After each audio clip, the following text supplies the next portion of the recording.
Welcome all to my paranormal closet where the stories and magic take place. Today's guest currently runs two shows, Inquiries of Our Reality and Bizarre Encounters. He's founded Open Minds Media, which is the production company that covers both shows. He's a Fortean researcher and a part of the Phantoms and Monsters team who has what he considers to possibly have been a Wendigo encounter. Please join me in welcoming Shayn Jones. Welcome. Hi, how are you? Thanks for inviting me on to the show. Thanks for coming on. I appreciate it. So, a Wendigo encounter, huh? At least what I believe is one. I mean, I hadn't told the story for a long time because I didn't really know what I saw. But once I started kind of digging into it myself and doing some of the research, it's at least what I assume that it is. But I'm not saying it is 100%, but it's what at least I've collaborated to believe that it was. Well, for the listeners tuning in, Wendigo or Wendigo is a cannibalistic giant or person who has been transformed into a monster by the consumption of human flesh. Ew!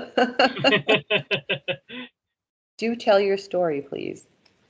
So I guess kind of breaking it down into the beginning, because there's a shadow person encounter that kind of gets accompanied into all of it. But back probably about 7 or so years ago, my girlfriend and I used to do urban exploring. So we used to go and like explore abandoned places. We used to try to look for like haunted places specifically, but we found this place called Northville Psychiatric Hospital, which was really cool because it wasn't just one building; it was like a full campus with dorms and a gym and just a bunch of different buildings.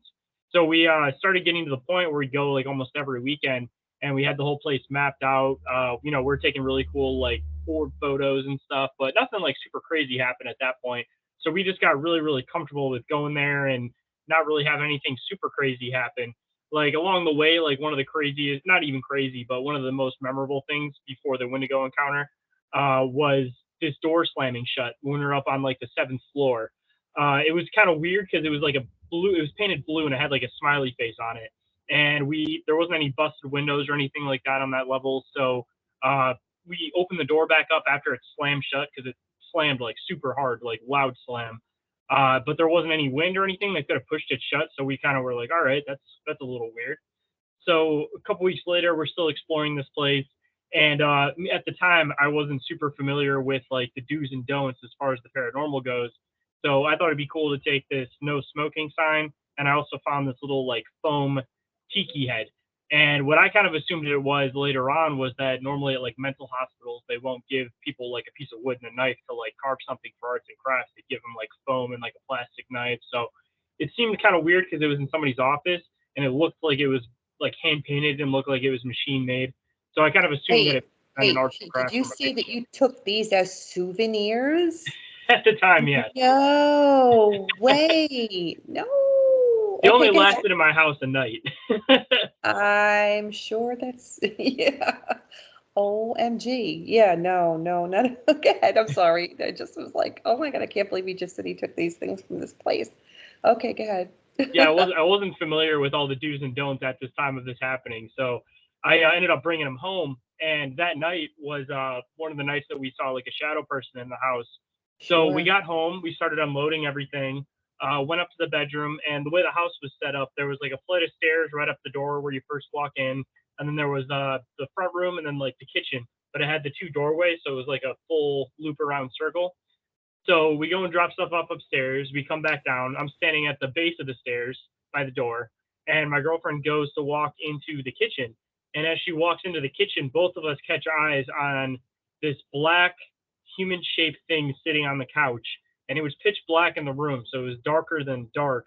And she had that moment of fear where she just kept going and didn't really like Oh, react to it right sure. away. So she Yeah. walks right past it, looped around in the kitchen, and I'm standing at the base of the stairs still staring at this thing. And I turn to look at her and she goes, "You saw that, right?" And I was like, "Yeah, I saw that." And we turned back and it wasn't there anymore. So after that, I ended up bringing those objects back to the psychiatric hospital, Thank and we God. never at least saw that again in that house. But Yeah, I uh, got to tell you, the same thing kind of happened. We were doing an investigation in a private residence, which was actually the former manor house of a an Italian mafia guy.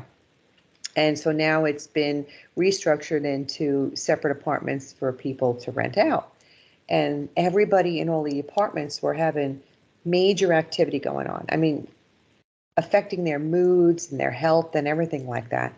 But this one couple that lived in this one apartment was kind of elevated what they were experiencing. And I mean, even the animals were affected. They were all frazzled, and the electricity was going crazy. And when we went in there, stuff was happening. The doors were open and closed, and it was just a really, really crazy atmosphere. And we got to talking to the two women. They were like, "Oh, you were really into the paranormal too, just like you guys." And we're like, "Okay, I'm real sensitive, blah, blah, blah." And we go on these investigations here and there. And we went to this psychiatric place, and I got these things that I brought home with me. And we were like, "Oh no," because you bring home this stuff from this psychiatric mental facility, and you're bring it into the residence of a mafia boss.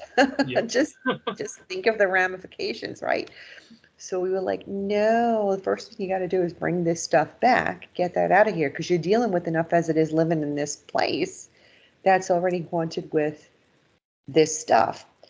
So they agreed to bring them back. Whether they did or not, I don't know, but it was really very active in that place. I can't even begin to tell you. Hopefully they brought this stuff back, because that's one of those things that it's like not just about getting it away from you, but it's actually about returning it to the location that you found it at Sure. specifically. Otherwise, the activity will possibly pass on to somebody else. It might still follow you, but it's about returning it to its exact location. I'm glad you realized that, really, because to not know and then have that experience, it's crazy. It's a learning curve though, because I mean, I've gotten heavy into it now, where it's like I understand all of these things, but Yeah, it's yeah. almost embarrassing now as a researcher and investigator saying like the previous mistakes that No, I've done. you didn't But it know. made You for a didn't good know. story though, I guess. You Nothing bad learned. happened, so Yes, you learned your lesson. Is that what inspired you to pursue the avenue that you have with your shows? part of it, yeah. Originally, I mean, at least for me, and then I can hop back into the whole like getting to the Wendigo part of it. But I mean, I've always kind of been interested in other weird things happening, and there's like a whole back a long extensive story that kind of goes along with it. But as a kid, I used to astro travel, and I didn't really realize what I was doing at the time. But I used to see shadow people regularly, and I particularly saw this one with like green eyes that used to follow me. But that's kind of like where the interest in it started. But it was kind of like I rejected it at the same time because I was kind of stuck in it. And then kind of just running quick through it, I lived in a house that it had this like heavy presence to it, where the longer you stayed in it, the more like bad parts of your personality would start to come out. And when Affected we your first moved moods and into your this health. house, Yeah, yeah, yeah. Mm-hmm. it was like it was kind of weird. It was a foreclosed house, and whoever had lived there previously tried to flood the house out. And the basement, like all the floors in the house were destroyed, but in the basement in particular, there was like pages of the Bible torn out all over the basement. And nobody really thought anything of it at the time. So just something weird with that house.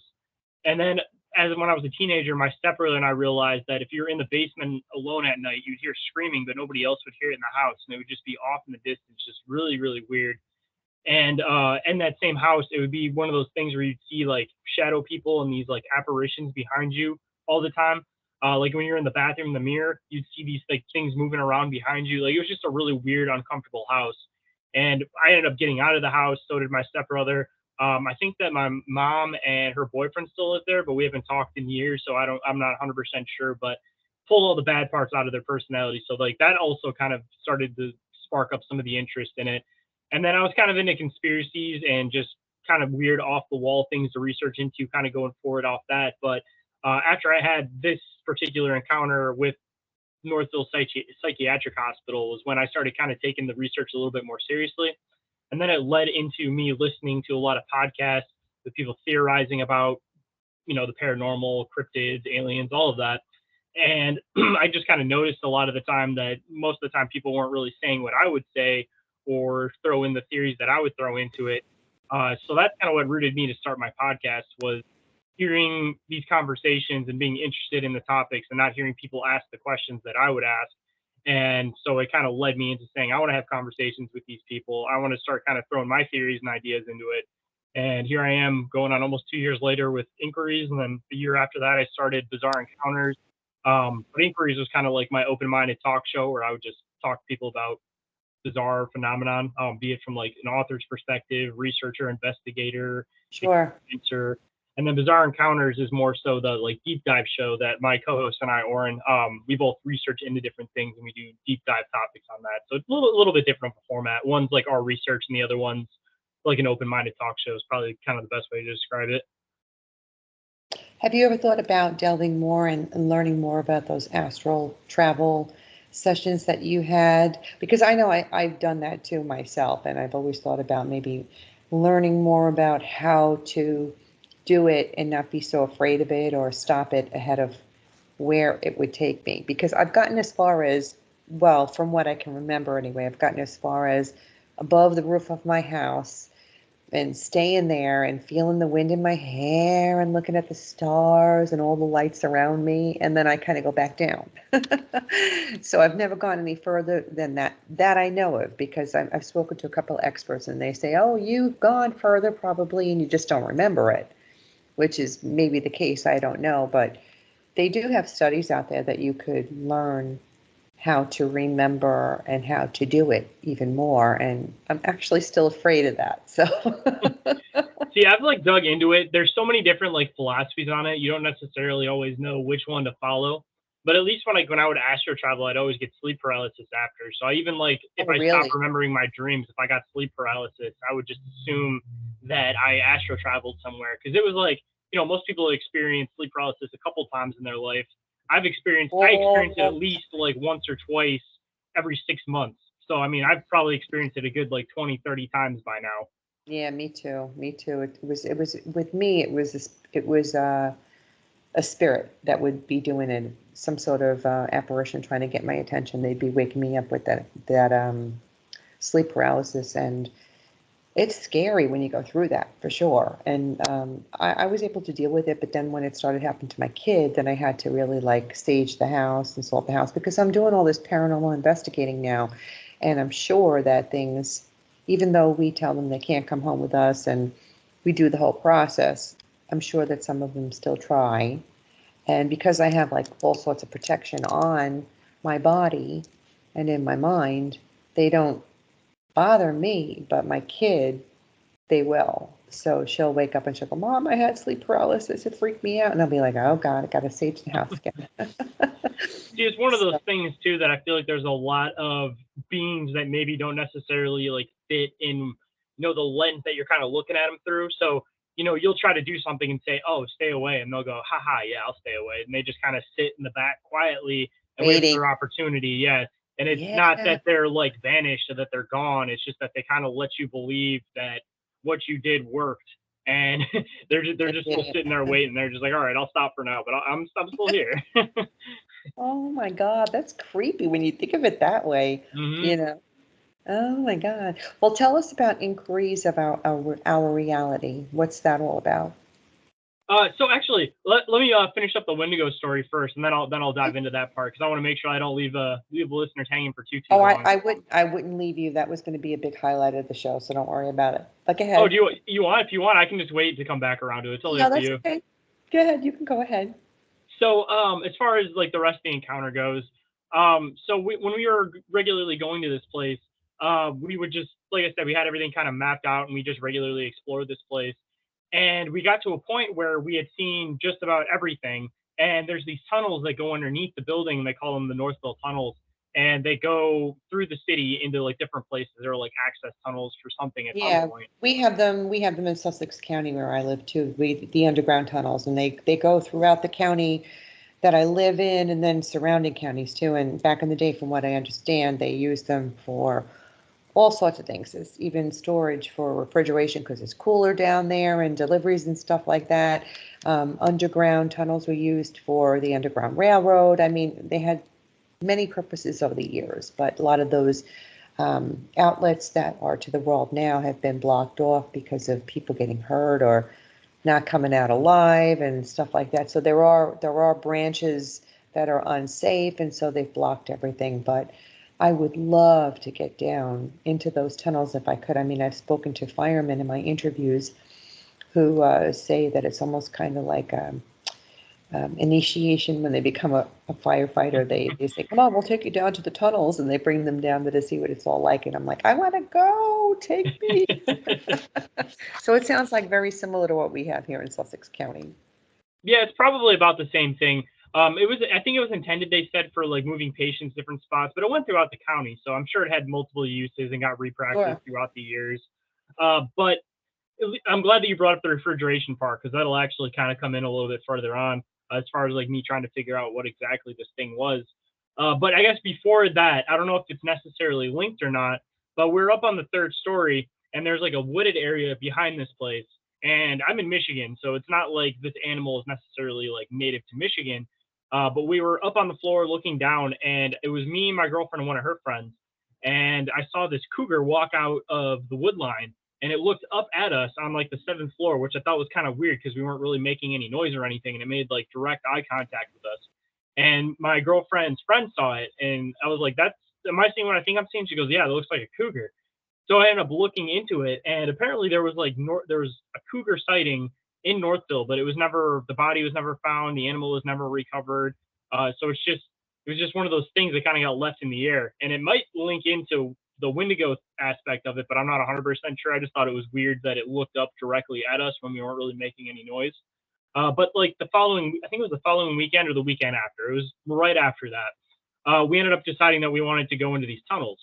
And our biggest fear with these tunnels was the fact that you run out of light, you run out of batteries, anything like that, and you're pretty much feeling the wall your whole way back for miles. And these things are old, decrepit, moist, wet, just tunnels underground, realistically. So we start going down into the basement, and in the basement, to the right, there's this big cutout in the wall, but it looks like not like somebody knocks a piece out, but rather that they purposely removed it because it was a bricked wall with the pieces removed into like a circle walkway. So I go to turn into there. This is the first time we've decided to go down this far and actually start looking into the basement and into the tunnels because there's an access point into the tunnels from there. And as soon as I turn into this room, there's this metal like girty like cart, like like the hospital carts, and it's up against the wall. And I'm staring at that, and I hear this voice in my right ear that says, in like a whisper. And as I heard that, I saw this thing start to stand up. And the best way to describe this thing is tall, lanky. It had like decaying looking flesh color to it, and it had this long, greasy black hair that was like slicked back on the top of its head. And as soon as I saw that, I just took off running. And I had my girlfriend and her friend with me. So they took off running behind me, or as I went to go take off. And as we were going to leave, my girlfriend was actually taking some pictures. So I'll have to send you it after the show. But it didn't come out as Okay. something like solid or physical, but it almost looks like an apparition picture. But I didn't know what I had seen for a long time. Like I just assumed that I honestly didn't really know what to assume because you look up Wendigos and most people's depiction of them is like the deer-headed creature. But that's kind of where I left it on retainer for a while. That I started digging in and found like the rake, for example, tail crawlers. So I was like, maybe I saw one of these things. And once I started digging more into Wendigo, because everything kept coming back to it when I started explaining like the characteristics, I actually did a show with Justin from Crypts of the Corn. He started kind of connecting pieces for this one with me too. But as far as like the folklore goes for Wendigos, they're not the depiction that people think they are. They're more like a zombie. That's kind of the best way to describe it, like a fleshy, lanky, gross-looking creature that is so hungry that it eats its lips off, as they describe it. Um, Yeah. but it gets that deer-headed view from like other people basically retelling the story from like white settlers coming through and picking up the Wendigo culture or the Wendigo story, and then kind of mixing it with like Christian beliefs and trying to make everything that's pagan, as they would see it, as demonic. So it just took on like a whole other viewpoint from white settlers hearing these stories instead of it actually coming straight from the natives telling the story. So then the whole idea of like what a Wendigo completely got misconstrued through time. So like I mean, even now, like I said, everybody thinks that a Wendigo is this deer-headed creature, but the natives never described it that way at any point. And I'm pretty convinced that the people that are talking about rake encounters or pale crawler encounters are actually seeing these Wendigo creatures, but they just don't have a level of context for it because everybody thinks that the Wendigo is something totally different than what it was. But as far as like the cougar goes, I mean, assumably that there's always the whole animalistic like shape shifting idea and perspective that comes in, especially when you start getting into like skinwalkers, for example, which seem to be just like the best way to kind of describe it as the difference between the two is that they seem to always like there's when it comes to the skinwalker, you have a medicine man that basically like sells his soul in a way to be able to become this creature versus like the Wendigo where it seems to have a lot of the same abilities, but it's not that the person chose to go down that path, but rather that somebody they resorted to cannibalism or they were too had too much pride in other different beliefs as far as the Wendigo goes, like the Wachuge, for example. And then they end up becoming this creature based on the fact of them having to do some type of awful act. Where like the Skinwalker, they're intentionally doing an awful act. So like as I started digging into a lot of the folklore, it seemed like there's a lot that's like comparable between the two. So then I started taking other things into consideration, like the possibility of being able to shift into other animals or at least making people perceive them as other animals. Except for I would assume that as far as like the Wendigo goes versus like a Skinwalker, for example, like the one is able to choose, or the other one is at the will and bay of this evil spirit or force that's occupying their vessel or their body at the time. But it was just super weird encounter. I started digging into a bunch of stuff. I still don't know 100% what I saw. All I can really say is that I've made a lot of different theories on it, and it definitely wasn't a person because of the shape of this thing being super tall and just decrepit, lanky. Like it definitely wasn't a person. But the best that I can kind of describe this thing as is possibly a Wendigo or what people call like a pale crawler or a rake. Very interesting. I mean, I've never even heard of this before. This is all news to me. And I'm really curious to learn about these different types of creatures because there's so much more out there that I wasn't even aware of. I mean, I had this square box of things that fit in it. This is what I was interested in. And I'm like, okay, I want to learn more about it. And then all of a sudden the box just grew larger and larger. And I hear all this stuff and I'm like, oh my God. And you try and wrap your head around it. And then you talk to all these people that are professionals in the field and you hear about this and you're like, oh my God, is it real or isn't it? You know, so I've never even heard about the Wendigo until you've mentioned it. So it's pretty interesting stuff for sure. And That's now kind you of how say my that box has been. It's always constantly expanding. Every time I hear about something new, and I of course got to research and dive into it. So like I have a yeah, wide array of different creatures and different types of beings that things could possibly be. But I've heard so many different stories of people encountering so many different things. I love yeah. theorizing what they could be. And I mean, you think about like I've been hearing about other dimensions, and I'm starting to really be open-minded about the possibility that these things can go in and out of dimensions, and the possibility that they are real, that they exist, that, you know, as crazy as it sounds, that there is this huge possibility that these things do come from other dimensions into our world, whether it be just spontaneously for certain periods of time or whatever makes it happen. I have no explanation for it really, but it's just very intriguing nonetheless. And you mentioned about the tunnels and stuff. So do you think this thing just resides there or hides there, or yeah, I mean, because you say, well, you went into the tunnels. First of all, I guess my question is, it's open to the public. Can you just go if you want to go? You have to sneak into the place. Okay. At least this hospital, it was like right next to a police station, so I saw a lot of people get arrested trying to get into this place. But we Oh, were kind of smart about where we parked and everything.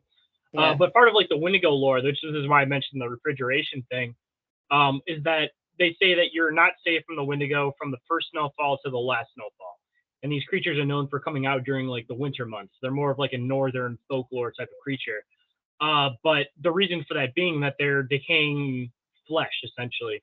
So the theory behind it is that these things would go into caves, they would bury themselves in the dirt, they would do different things in order to maintain a cooler temperature.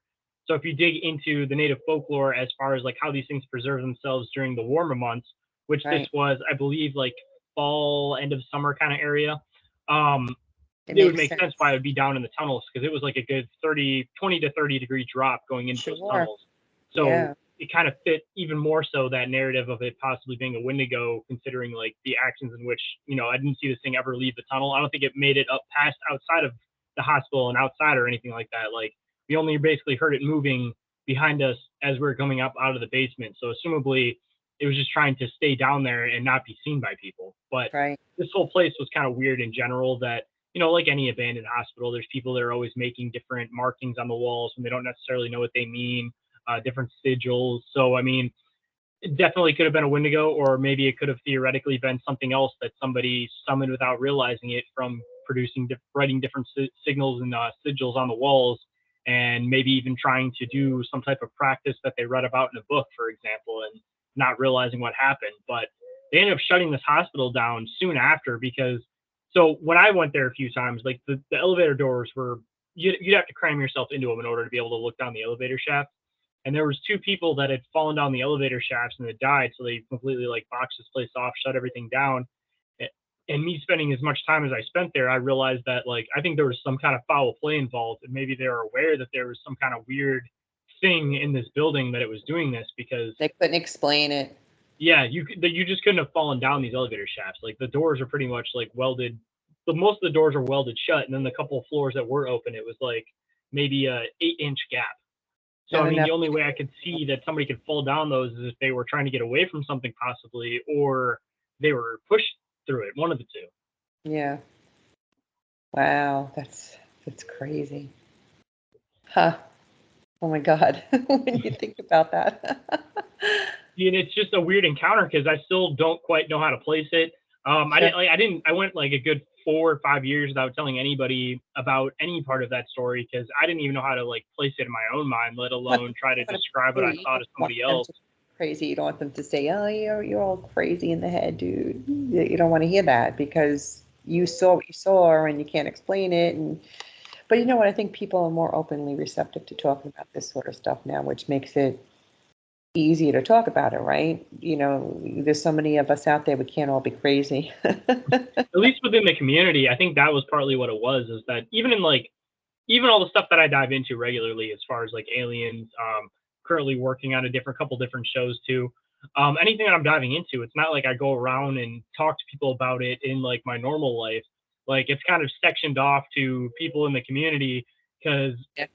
Sasquatch isn't looked at as Like-minded. anything out there in the community by any means. It's like the entry level into the community, but it's still a stereotype that if you go around telling people you full on believe in Sasquatch in your normal everyday life, people are going to look at you like you're crazy. So it's like I'm open about my research for the people that want to come up and look about it, but I'm not going around and telling everybody about, Squatch trips I go on or anything like that, because it's just like you don't want the normal world looking at you like you're crazy, even though I guess they could just publicly go online and listen to all the different stuff you talk about. But it's a matter And of there's so having much, them find it themselves. so much out there.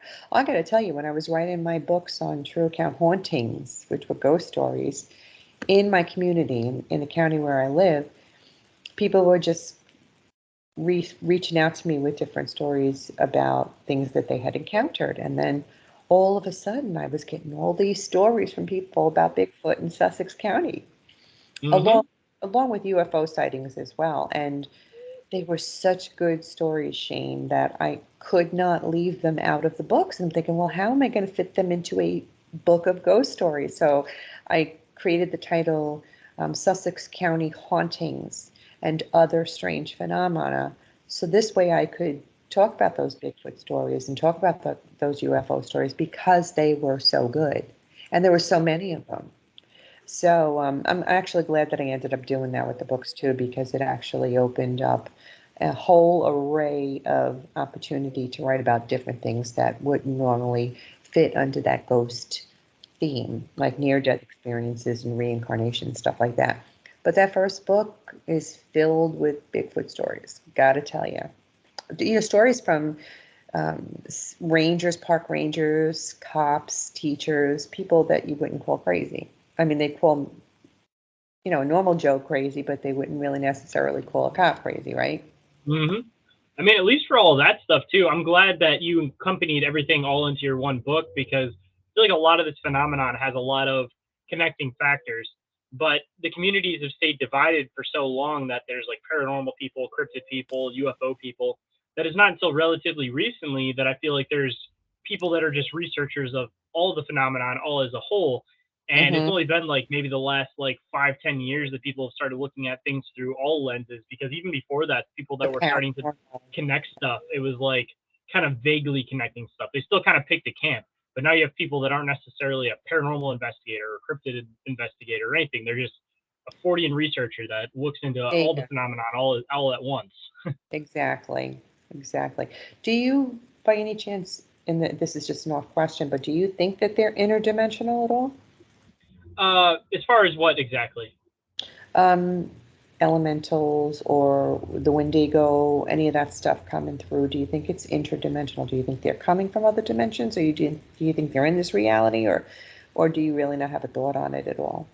I think it's like a different mix of things. I don't. I think that there's different things that come from different places, and there's some that are kind of like a mix of wholes. Like just as an example, as far as like the dogman phenomenon goes, like you hear different variations of dogmen. So even within that, I think that there's things that are natural that are kind of fitting the category. There's things that are interdimensional that are fitting the category, and then there's also man-created things that are fitting that category. Even as far as like Sasquatch goes, I know a lot of people have physical encounters, and a lot of people have these interdimensional encounters with them.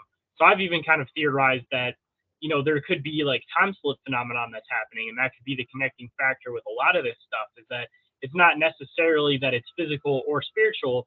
It's just that there's like a veil thing, or these things are going through time Mm, slips, and then sometimes the timeline corrects itself, which would be like the random footprints that just stop and go away. And then there's other times when they end up getting stuck here, and then it becomes more of like a physical thing. But I mean, everything that I kind of base around, it's all theories. Like I'm not 100% sure on it, and my camp regularly changes on it. But I was had somebody on the show a week or two ago actually, and we kind of got into this whole idea about negative dimensions. And everybody kind of thinks of something as being like a parallel dimension that's like next to us, or something that's existing within the place that we're in currently. But what we kind of started diving into is he started talking about like molecular structures, and how like everybody kind of had this idea of like how a proton and how an electron kind of sit together. But they started doing some research into, I think it was being used for some type of like nuclear testing. But they figured out that you can create different variations of it where they end up basically chaining off of each other. And when you get them so close to each other, they end up basically like creating this like negative where they'll keep sucking everything into it. And so we kind of got into this whole theory about negative dimensions being where these things could potentially be coming from, and not necessarily a parallel dimension, because you get into the whole idea about when people have like battery loss when they're dealing with the paranormal or dealing with Sasquatch or aliens. And if something was creating this structure that he was talking about, it would basically be pulling all energy into this thing all at once in order for it to be able to react and basically be able to create itself. So the reason why people could be having these experiences where they completely lose battery could be because there's some type of portal that's being opened, and it's sucking all the energy out of everything around it in order for it to have energy to be able to function. So I mean that's like a totally different concept that I've sure. kind of pretty fascinating, that it's not Yeah. again like a parallel dimension, but rather a negative dimension that's kind of hard to describe, that it's like almost like a microscopic place that's existing like negative of our dimension. Just a different insight of thinking about it. But I definitely think that there are beings that are something physical. I think that there's stuff that could potentially be coming from different planets, but I also throw into the interdimensional theory, and it's kind of hard to place it. It kind of depends on the encounter, but I do also, as a side note of all of this, think that there's like the orbs that are the connecting factor as far as aliens, cryptids, and the paranormal go. And actually, I was just talking about it on the show that I actually just wrapped up before this. But basically, the idea was that maybe these things are fully conscious, and that they're able to pick what form they want to present themselves as in order to like scare people away, for example. So all this phenomenon can be linked to these orbs, and these orbs just choose that if they know you're scared of aliens, they're going to be an alien in order to scare you away from them, or they know you're Oh, scared that's of Bigfoot, they're interesting. going to be a Bigfoot to scare you away. But they could essentially be like either elemental beings that are just Yeah, existing yeah. as light orbs, and they can just choose their shape, or they could potentially be just like a whole other life form that we're not aware of, that we just perceive them as whatever we're scared of because we know we're supposed to get away from them. But Mm, there's so many theories that I'll kind of dive into different aspects of the phenomenon. But I guess to bring it all back around, I definitely take into consideration the whole idea of there being interdimensional beings just as much as I take into consideration there actually being physical beings that exist within our reality. Which brings me to the question, inquiries of our reality. What's that all about? So actually, as far as that name goes, it was just one of those perfect names that, like I said, when I was hearing a lot of different other shows and a lot of different other researchers talk, it was just a matter of them not necessarily always asking the same questions that I would ask or just theories that I would throw in on things. So I decided I want to start a podcast, but I feel like it's going to sound weird, but one of the first things you kind of need to do is pick like a name to be able to put everything behind, because you can have Sure. great episodes, but you almost I feel like it's needed to have a name just to like place yourself as far as things go.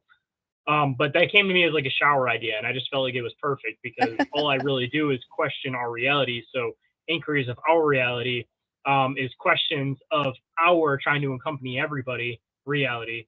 Because I'm trying to view it from the standpoint of not everybody necessarily having their own reality, but we're all existing in a reality together. So we have to inquire into what could be happening in our reality.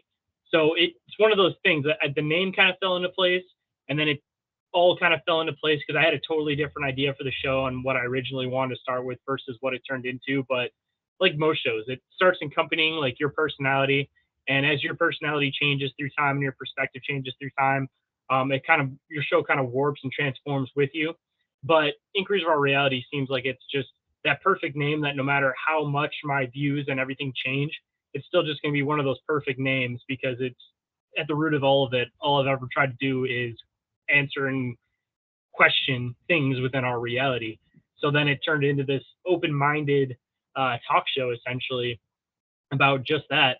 I'll have people on, like I said, that are experiencers, researchers, authors, investigators, like philosophers, I guess you could say too, people that just make theories and everything based on everything. And then it's just pretty much I'll have people come on. They'll start with just basically roughly who they are, and then we'll get into this vast, deep conversation about inquiries into our reality, essentially.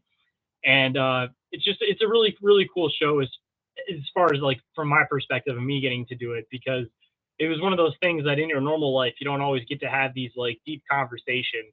And a lot of people that run podcasts, they'll have somebody on for like something in particular, and every show that that person goes on, it's kind of like they're going over the same thing that they go on any other show.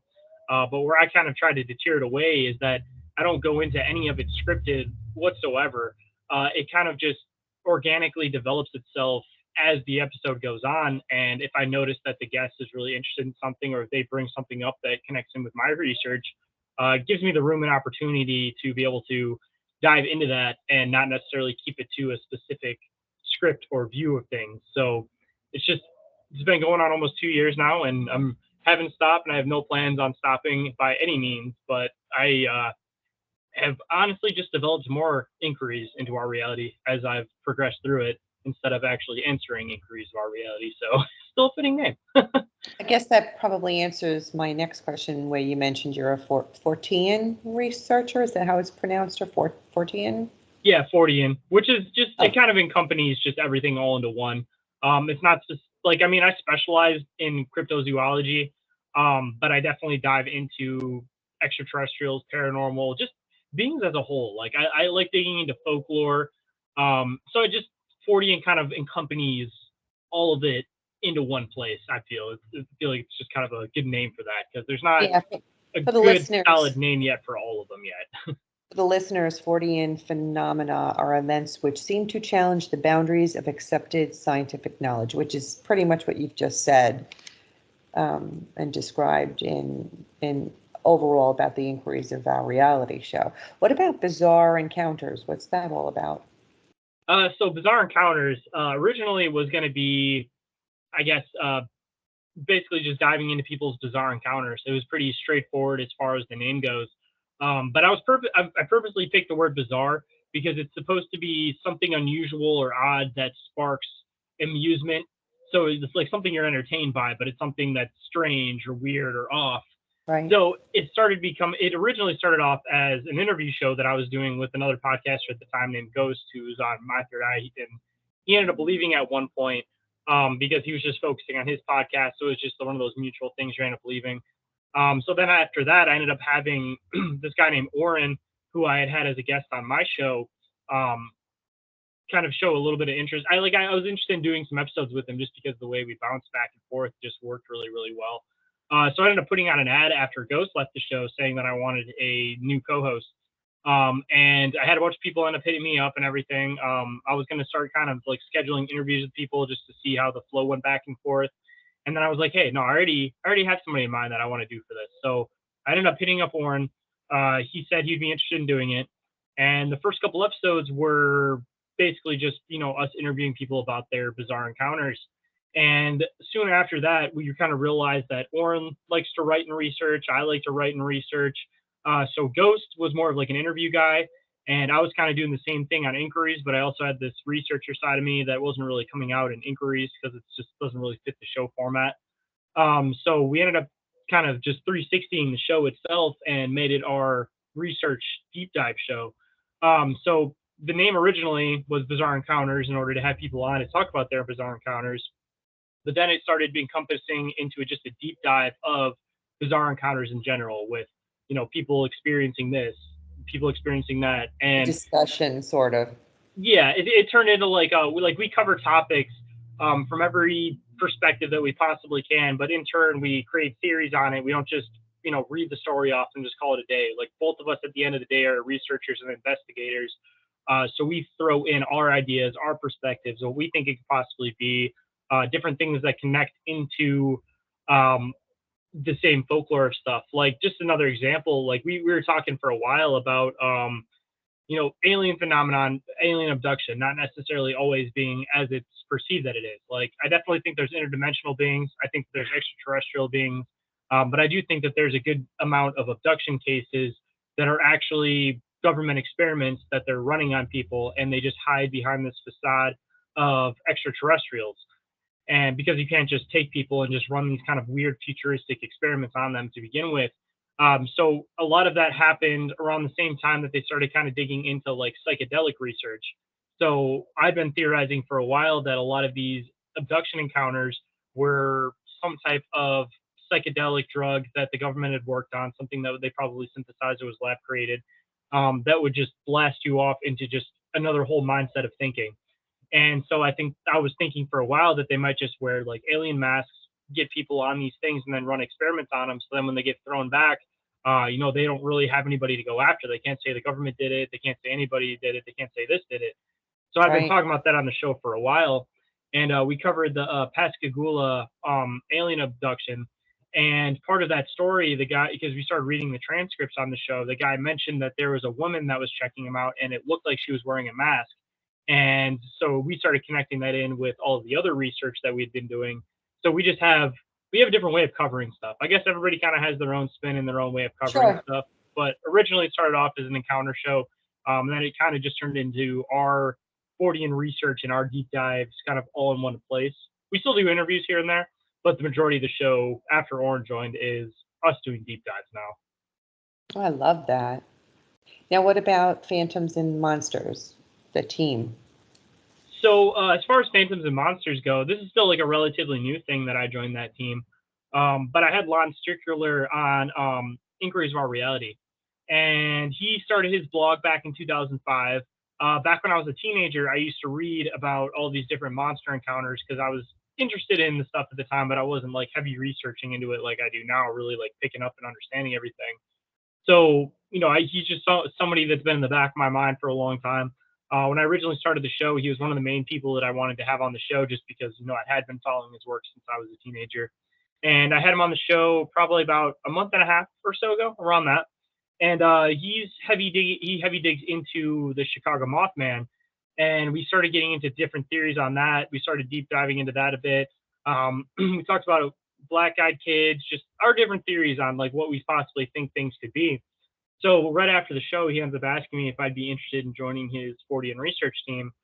So he ended up taking a vote and everything, and everybody decided they were interested in me being on the team, which was a huge honor for me considering that I'd been looking into this guy's work since I was a teenager. And as far as like being part of that team goes, Lon takes in any weird any weird encounter, be it aliens, extraterrestrials, time slips, cryptids, just literally any weird thing. And the stuff that he has for the areas that we're in, he sends to us in like a message and stuff. And basically, we get the opportunity to investigate it. So technically, I'm the cryptid and paranormal investigator for Michigan and Indiana.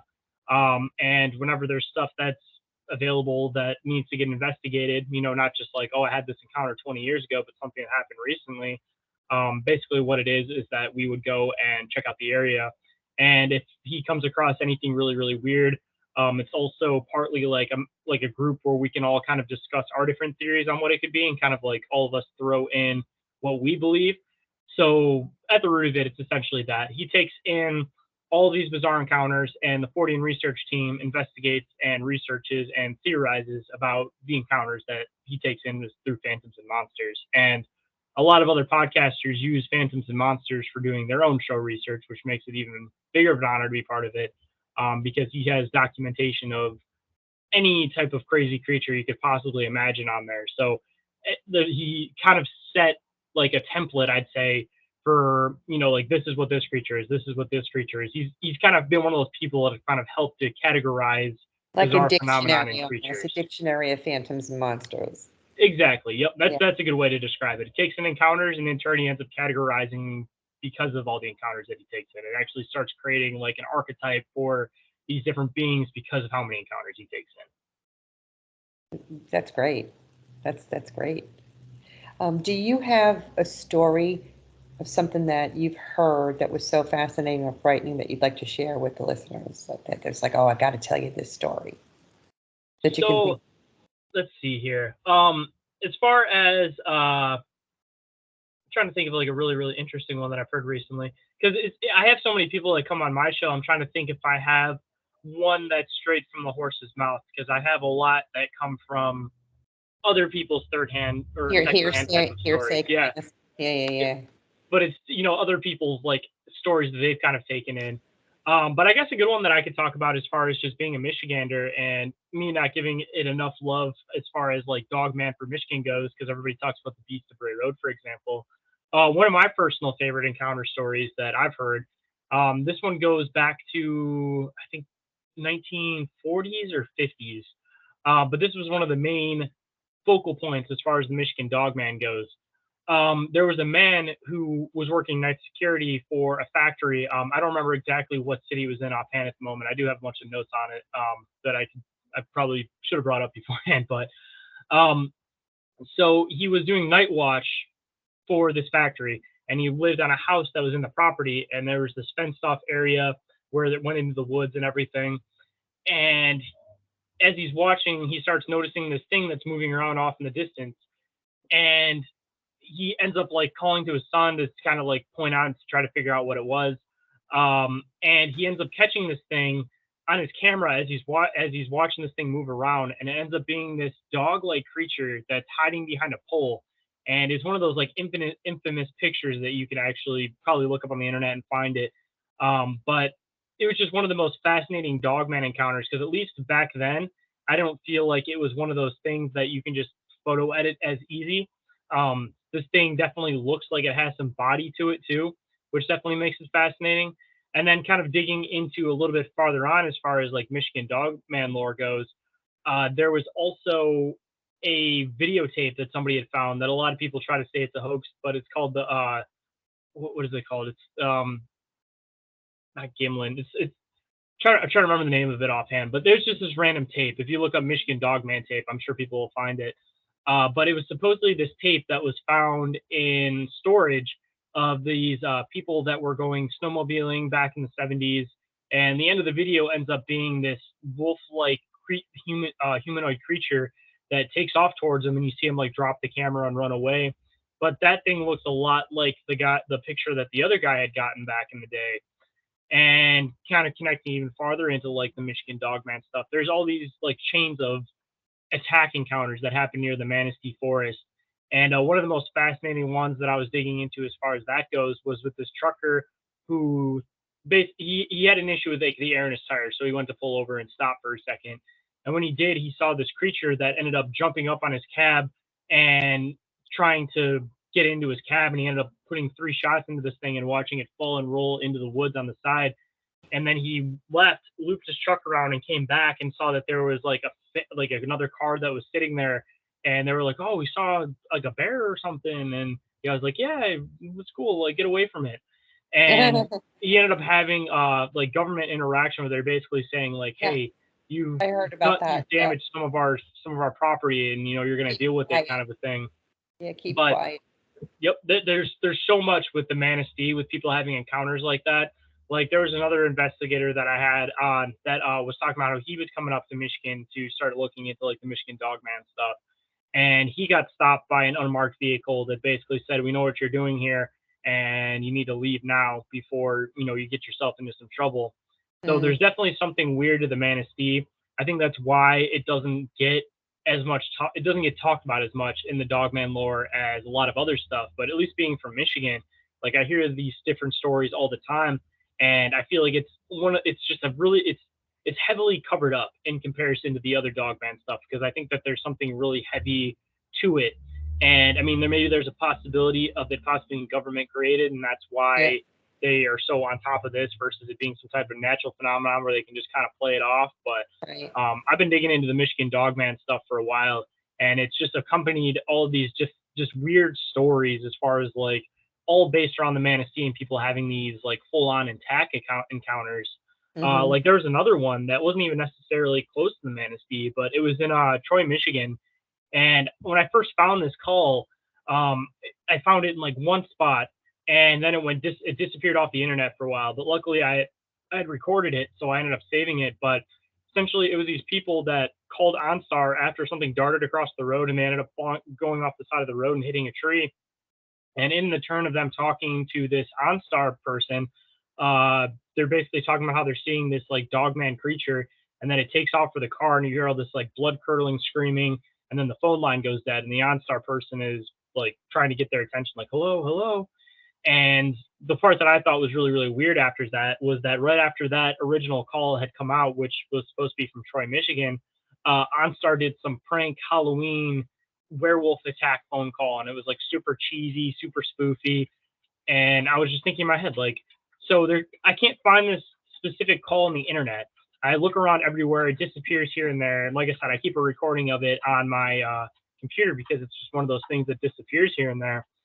And as soon as that had come out, they had done this fake OnStar call, and it seemed like they were trying to pull away from the Cover it up. phenomenon. It's like Yeah, cover. just That make was it what we look were. like a joke. Yeah. So there's just so much for the Michigan Dogman backstory, and it just seems like it's all massively covered up on purpose, which is why it fascinates me so much. Wow. Wow. Elmer. So interesting. Wow, that's crazy. I could see that happening that way for sure. Covering up. Wow, that's good. I like that one. Thanks for sharing it. Yeah, I could go on the Michigan Dogman stuff for a while, but at least a lot of that is like Michigan stories in general. So it's like I've taken a lot of ultra fascinating stories, but people use them to write in their own books and stuff, and I just don't want to take somebody else's story that's like their story.